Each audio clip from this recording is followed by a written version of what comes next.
I know that the greatest things that have come about in my life are because I have said yes to those things that may be a little bit scary. And maybe I feel like I don't know this 100%, but that's okay. I put trust in the process and knew that no matter what area I'm put into, I'm going to grow. I went through life with hardly any limiting beliefs. A lot of children, by the age of 7, have a number of limiting beliefs, and two of the biggest limiting beliefs that a lot of people hold on to is I'm not good enough and failure and mistakes are bad, and that can hold you back so much. And I was just blessed and lucky to be in a place where my parents made sure that I wasn't holding those limiting beliefs. I looked down after my face was just bruised and battered and beaten, and I looked down and my white high school t-shirt was dripping with blood. So I got into this huge fight because I hated injustice. And there was a group of guys that were just bullying everybody, and I used to stand up to them.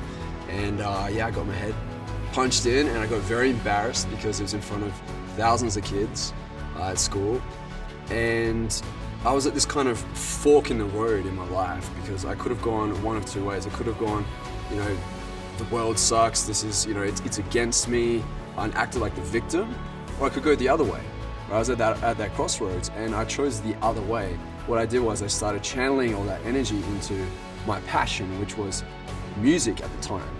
And I had a lot of success in the radio industry and the music industry because I channeled all of that energy into that. That's what I decided to do, is I shifted my focus to my values and what mattered most at that point in time in my life. It got to a point where I was in what I felt was an uncontrollable market. I was sitting around waiting on everybody else to make moves. I was out there and hustling and making things happen.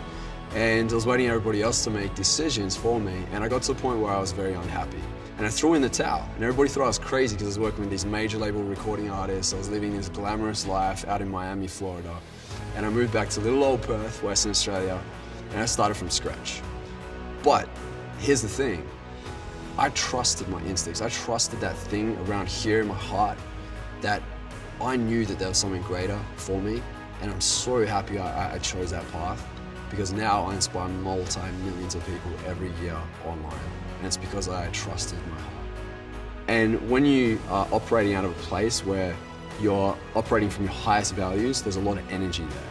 You're gonna stand in it tall, 10 foot tall and bulletproof. You're not gonna let anybody else shake you out of it. And you're gonna choose to go all in on it and commit with full focus. And that's what I did, and that's why I'm successful at what I do, is because I know that these are the 3 highest forms of my top values, and I run with every single one of them in a relentless pursuit. I know that the greatest things that have come about in my life are because I have said yes to those things that may be a little bit scary. And maybe I feel like I don't know this 100%, but that's okay. I put trust in the process and knew that no matter what area I'm put into, I'm going to grow. But start with yourself. Start with working on yourself. Start with personal development, so that way you can become someone of value that can offer your unique gift and your speciality and your heart with the world. And I think that contribution is money from the heart. And I got $1 billion beater right here. I'm ready to give it all away.